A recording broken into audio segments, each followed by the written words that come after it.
प्रेम से बोलिए सदगुरु साहिब जी की जय हो। सतनाम साहिब। हे साहिब, आपका अनंत अनंत शुक्रिया, अनंत अनंत आभार। साहिब जी आपकी सर्वदा ही जय जयकार। आदरणीय सर्व संतों की जय हो। उपस्थित आदर के योग्य सभी जीवात्माओं को मेरा नमन। सतनाम साहिब। आप सब में बैठे परमपिता परमात्मा को शत नमन। आज हम कबीर साहिब जी की श्रीवाणी लेते हैं, जो कि भजन रूप में है। वो अपनी श्रीवाणी के माध्यम से फरमाते हुए कहते हैं कि कोई बदलेंगे हरिजन सूर, मन की आदत ने, मन की आदत ने, जी मन की आदत ने। कोई बदलेंगे हरिजन सूर, मन की आदत ने। क्या बदलेंगे चोर जवारी माया के मजदूर, क्या बदलेंगे चोर जवारी माया के मजदूर।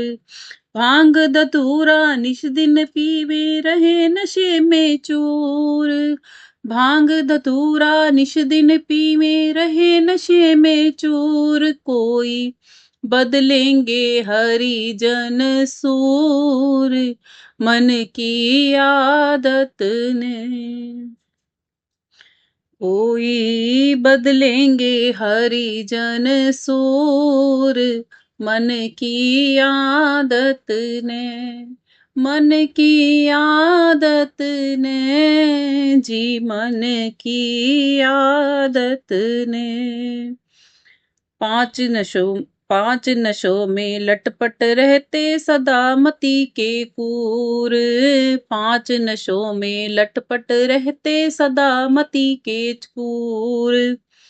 इनको सुख सपने ही नाही साहिब रहते दूर, इनको सुख सपने ही नाही साहिब रहते दूर। कोई बदलेंगे हरिजन सूर, मन की आदत ने, मन की आदत ने, जी मन की आदत ने। कोई बदलेंगे हरिजन सूर, मन की आदत ने। पांचों ठगनी रल मिल लूटे माही तृष्णा हूर, पांचों ठगनी रल मिल लूटे माही तृष्णा हूर।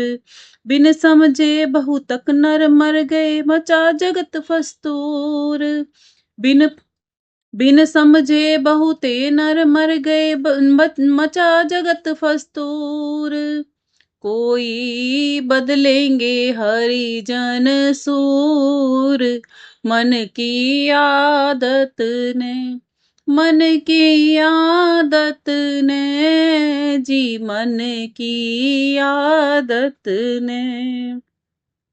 कोई बदलेंगे हरिजन सूर, मन की आदत ने। उज्जवल करम हरि की भक्ति सत्संग करो जरूर, उज्जवल करम हरि की भक्ति सत्संग करो जरूर। कोटि जन्म पाप कटे तेरे हो जा माफ कसूर, कोटि जन्म तेरे पाप कटे हो जा माफ कसूर। कोई बदलेंगे हरिजन सूर, मन की आदत ने, मन की आदत ने, जी मन की आदत ने।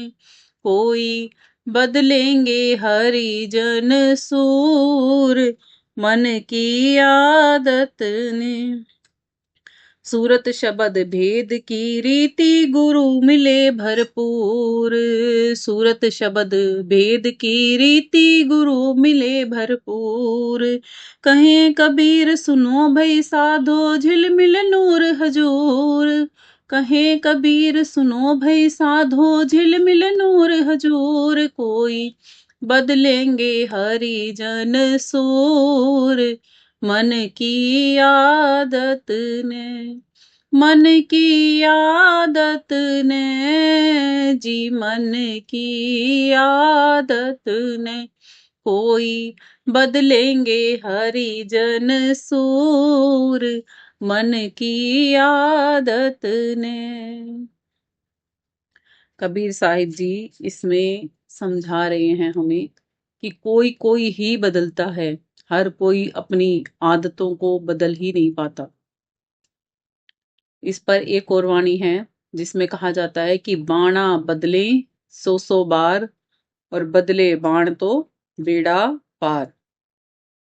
बाणा बदलना क्या है? वस्त्र बदलना, परिधान बदलना। और बाण बदलना क्या है? आदतें बदलना। आदतें हमारी क्यों नहीं बदलती? क्योंकि जब आदतें बहुत ज्यादा पक्की हो जाती हैं तो वो संस्कार में कन्वर्ट हो जाती हैं, और जब किसी के अंदर संस्कार वो पड़ जाते हैं फिर वो छूटते नहीं है जल्दी से। जैसे किसी कपड़े पर कोई गहरा दाग लग जाता है ना, उसको छुड़ाने की बहुत कोशिश करने के बाद भी कभी कभी कपड़ा ही फट जाता है, दाग नहीं छूटता,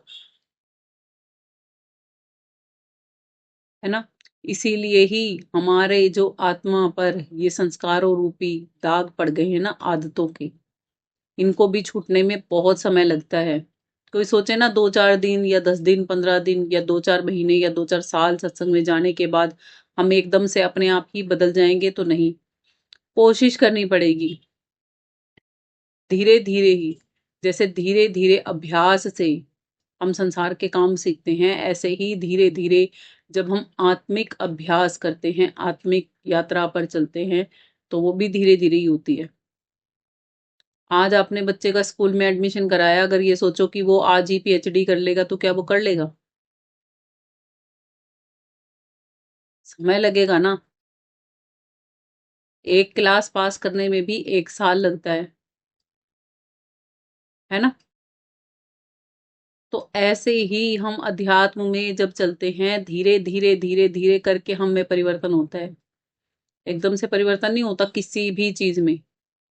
जो हमने ये आदतें बनाई है ना, ये भी एकदम से नहीं पड़ी हमें, ये भी धीरे धीरे करके पड़ी है। इसीलिए साहिब कहते हैं, धीरे धीरे रे मना, धीरे सब कुछ होए, माली सींचे सो घड़ा, ऋतु आए फल होए।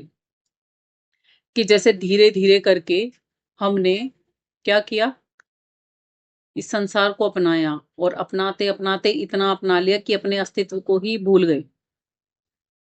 ला दिया ना। आज आज किसी से पूछो कि आप कौन हो, तो लोग क्या जवाब देते हैं कि हम मनुष्य हैं, या अपना नाम बता देंगे, अपनी जाति बता देंगे, कहाँ रहते हैं ये बता देंगे, क्या प्रोफेशन करते हैं ये बता देंगे। मगर ये सही आंसर नहीं। किसी किसी को याद होता है कि मैं एक आत्मा हूँ, इस शरीर को चलाने वाली मैं शक्ति हूँ। सब किसी को तो ये भी बात याद नहीं होती। और फिर किसी को जब ये याद भी होता है, तब भी उसको ये नहीं पता होता कि मैं इस पूरे शरीर में वास कहाँ करती हूँ। नहीं पता होता ना। मैं दिखती कैसी हूँ, नहीं पता होता। और सबको पता है कि हम आत्मा हैं, इस शरीर को छोड़ के हमें जाना ही पड़ेगा। सबने ये सुना हुआ है कि ये किराए का मकान है, कुछ समय के लिए ही मिलता है, इसमें रह के प्रभु भक्ति की जाती है। इस तन के छूटने के बाद लक 84 में ही हमें जाना पड़ता है। फिर भी हम सारा समय संसार में ही, संसार की उधेड़ बुन में ही लगे रह जाते हैं, प्रभु भक्ति जानकर करते ही नहीं, खुद को भी नहीं जानना चाहते। इसीलिए ही शायद साहिब ने कहा है कि कलयुग केवल नाम आधारा, और सुमर सुमर नर त्रही पारा। नाम क्या है? हम सबका नाम है। वो नाम केवल हमारे शरीर का नहीं है। अगर हम अपने नाम को भी जान जाए ना, तब भी बहुत कुछ जान सकते हैं हम। कि वो नाम शरीर का रखा जाता है कि आत्मा का? शरीर तो उस नाम की पहचान है, और यहाँ पे उस आत्मा को जानने के लिए वो नाम रखा जाता है। इसीलिए ही नानक जी ने भी कहा है, सतनाम को जानकर चलो भव जग जीत। अगर सतनाम नहीं जाना, सत्य कौन है? सत्य आप आत्मा हो, और नाम आप ही का है। तो आ गया ना सुमर सुमर। किसको सुमरना है, किसको याद करना है? खुद के नाम को ही पहले याद करना है। खुद का आता पता ढूंढोगे तभी पता चलेगा ना कि हम कौन हैं। जब तक आत्मा अपना पता नहीं करती तब तक वो कुछ नहीं कर सकती। इसीलिए साहिब कहते हैं कि कोई बदलेंगे हरिजन सूर। हरिजन सूर क्यों कहा है? सूर मतलब देवता, हरि मतलब जो परमात्मा को चाहते हैं, उनको देव तुल्य कहा है। परमात्मा को चाहने वाले वे देव तुल्य आत्माएं ही बदलेंगी। क्या बदलेंगी? अपनी आदतें बदलेंगी। कौन सी आदतें बदलेंगी? इस संसार से परे जाने वाली आदतों को अपनाएंगी और इस संसार में जो हमें आदतें बांधती हैं उनसे दूर हो जाएंगी। जिस पर कि साहिब जी बताते हैं, पाप पुण्य यही दो बेड़ी, एक लोहा एक कंचन केरी। ये बंधन है हमारे आत्मा के ऊपर पड़े हुए कि चाहे पाप कर्म कर रहे हो या पुण्य कर्म कर रहे हो, दोनों ही आत्मा के ऊपर बंधन का कार्य करते हैं। पाप कर्म में भी हम बंधन में बंधते हैं, दुख पीड़ा कष्ट आदि मिलते हैं, और पुण्य कर्म में भी हम बंधन में बंधते हैं। उसमें हम इस प्रकार से समझो कि जैसे सोने की जेल में बंधे हैं। पाप कर्म में हम लोहे की जेल में बंधे हैं। जेल तो दोनों ही है, आजाद तो हम किसी में भी नहीं। इन दोनों से मुक्त होने के लिए, निकर्मी होने के लिए भी श्री कृष्ण जी ने बताया है कि शुभ अशुभ कर्मों को आत्मज्ञान अग्नि में दग्ध किया जाता है, तब हम मुक्त हो सकते हैं। और ये आत्मज्ञान जाना कहाँ से जाता है?